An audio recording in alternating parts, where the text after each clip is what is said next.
sa Little Star. Hatid sa inyo ng New Best Ever Sunsilk.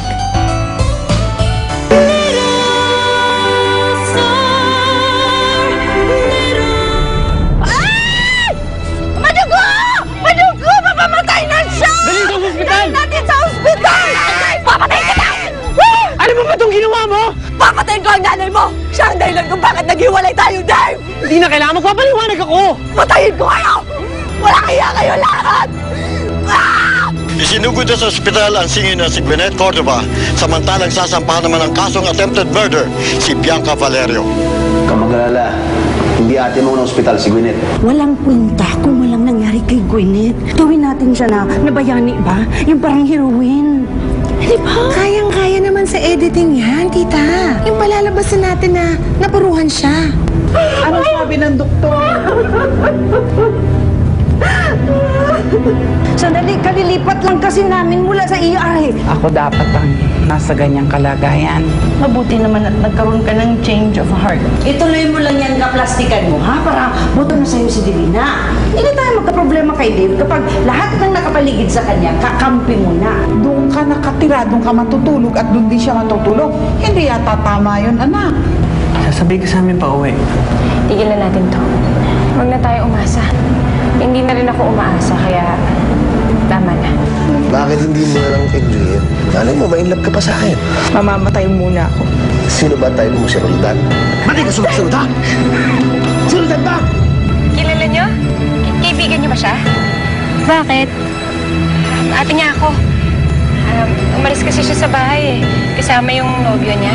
Baka naman alam niyo kung saan siya pumunta. Baka pwede niyo sabihin sa akin. Ang alam ko wala siyang boyfriend eh. Pero lagi siya nakikita may kasama lalaki. Bali-balita nga, bayaran siya. Ano? Baka naman binahin na siya, kaya hindi na siya pumasok. Hindi ganun ang kapatid ko. Hindi niya gagawin yun. Kaya niyang gawin yun, kaya nga marami siyang pera lagi eh. Nagtatrabaho siya, kaya maraming pera niya. Pinag-aaral niya sarili niya. Parang nga lang kapatid ko, no?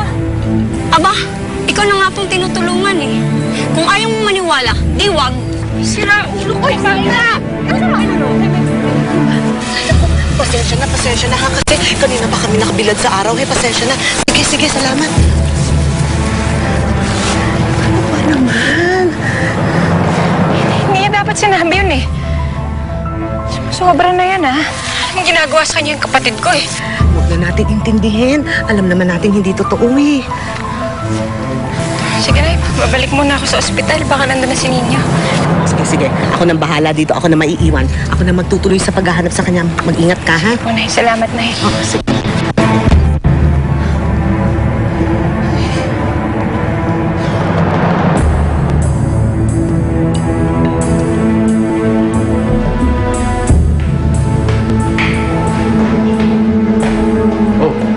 Saan punta mo?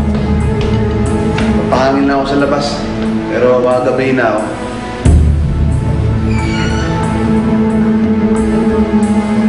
May papasabi ka ba sa ate mo?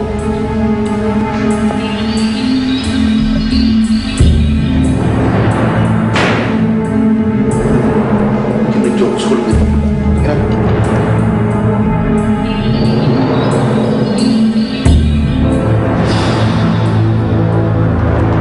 Tumagal pa po ng 1 minuto yung pagdala sa kanya sa ospital. Pwede pong namatay na po siya. Buti na lang po at naagapan po yung internal bleeding sa ulo niya. Now she's on her way to full recovery po. Salamat po, Dok, ha? Doktor, kailan naman siya magigising? Anytime now, ma'am. Mag-wear off na po yung anesthesia niya. Salamat naman. Gwyneth! Ganda na. Oh my God! Gwyneth! Gwyneth! Inyo, anak. Salamat sa Diyos, gising ka na. Inyo, anak. Ang tapang-tapang mo, Gwyneth. Oo, naku, salamat ha. Niligtas mo ang buhay ko. Salamat ng maraming talaga. Excuse me, miss. Nandiyan ba si Mrs. Cordova? Oo, nasa loob po. Bakit ho? Ako po kasi yung doktor niya. Sasabihin ko na sana yung bagong resulta ng test. Andyan ho ba siya? Oo, nasa loob, pero meron ako kasing... Ay, Doc, pwede mamaya na lang kasi medyo emotional sila sa loob eh. I was thinking kasi, Doc, baka pwede kami humingi ng tranquilizer kasi medyo natetensyon yung bata, si Gwyneth. Para medyo ma-relax lang, Doc. Sige. Okay lang. Tapos, papatawag na lang kita mamaya, Doc. Ay, Doc, sandali lang ho. Sino ka ba? Di ba? Tanong mo na lang kay El. Nag-usap na kami. Tapos na yung trabaho ko.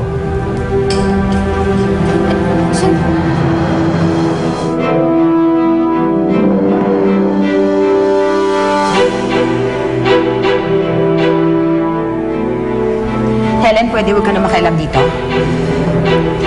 Niloko niyo si Dave tsaka si Ma'am Divina. Ayaw niyong makialam ako dito? Papasukin niyo ako sa loob. Helen, ginagawa lang namin to para sa manonood. Part 2 ng trabaho. Kailangan ng show ng suspense. Ng life and death situations. Pinaglalaroan niyo mga buhay namin? Diyos ba kayo? Hanggang kailan niyo paglalaroan ng mga damdamin namin, ha? Helen, nagmamakaawa ko, please. Please, Helen. Aya, kanina ko pa po kayo nahanap Kala ko nga po, hindi na kayo babalik eh. Ninyo? Gising na po si Mami. Magaling na po siya. Tara po, Yaya. Pasok po kayo sa loob. Helen. Yaya!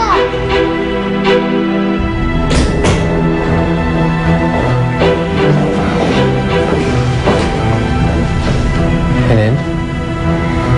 May problema ba?